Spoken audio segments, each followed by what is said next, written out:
Hi, welcome back to the channel. I'm Michelle, and today I want to talk to you about Bible curriculum. I had a comment in a recent video asking if I use a specific Bible curriculum in our homeschool. If you're new here, I have a 9-5 2-year-old. I'm homeschooling my 9 and 5-year-old, and we choose mostly secular curriculum but we are people of faith. I'm specifically a Christian, Lutheran, ELCA denomination.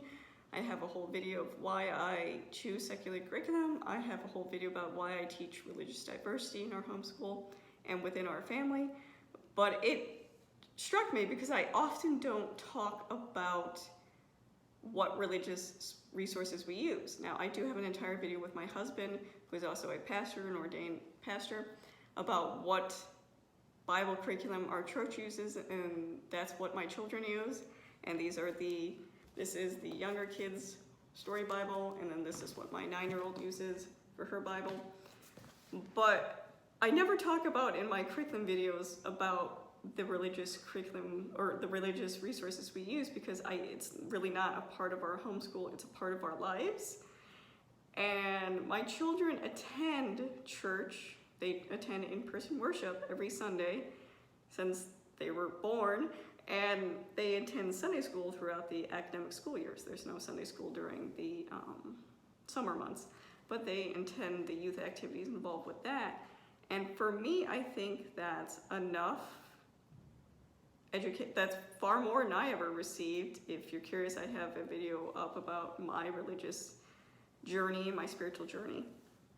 But my children are immersed in that a lot. I think being children of the pastor, that they're very aware of what goes on in church, and it's not just we go every Sunday, we listen to somebody talk and we go home.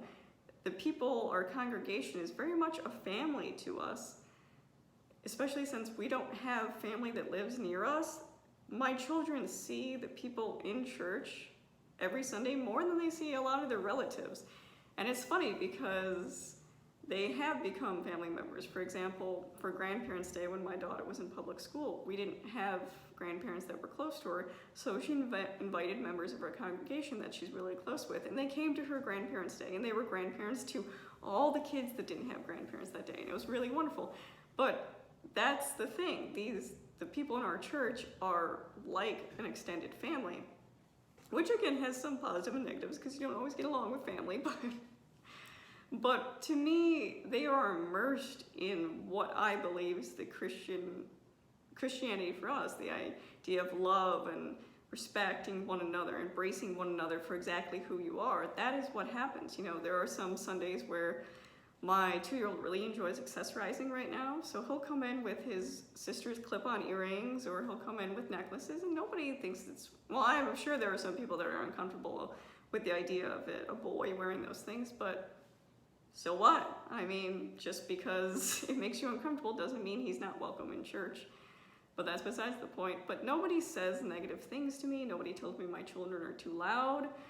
I'm a very vocal person, so I'm not surprised that nobody says those things to me. But I think it's very important that my children be a part of worship, and I would not be a part of a church that had like a children's separate area where they went during worship, because I think how we learn to worship is being immersed with the congregation, with everybody, and having the respect and grace to understand that younger children will worship differently than others. That's a whole sidebar, but my children, like I said, this is what my oldest uses, and she uses it Sunday school. I am the director of Christian Ed at our church, so I have I know what's going in, I know what the lesson plans are, I teach a lot of the lessons myself, so I'm very intertwined with what's going on, and I'm very aware of what my children are learning. Same with my youngest. I'm very aware of everything that's being taught, that unconditional love is being taught, not fire and brimstone type Jesus, because there are some churches that's what they want children to learn. But we don't, and we also embrace other religious traditions and beliefs in this house. I have a whole video about Advent, how we celebrate Advent around the world. We look into how different religious beliefs and cultures celebrate during that time with our Little Justice Leaders subscription box. I have a bunch of reviews on those. There's often, when you're talking about a culture, their religious beliefs are often brought up because they're, like I said, often intertwined.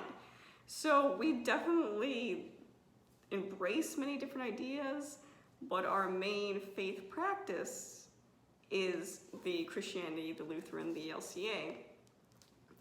And I don't feel like my kids need a separate curriculum for that. And I was curious, and this is a question I'm putting out there, for those of you who choose some type of Bible curriculum, do you also attend church and Sunday school with your kids, or is it in lieu of those things? I'm honestly really just curious because, like I said, I choose secular stuff, so a lot of my homeschoolers that I'm friends with are secular, so I don't really have that question to ask them, and I'm genuinely curious if people are attending worship and involved in the church on top of having a specific curriculum to do. So if you have any answers for me, leave them down below. Again, I'm just curious how some people do it, because I've never actually thought I've needed to include any type of specific Bible or religious curriculum, that it just flows very naturally and organically in our house, and we it's just our way of life, not necessarily do this lesson or read this book in the Bible type thing. So again, let me know down below how you do it. If you have any questions for me, leave them down below as well, but thank you for watching.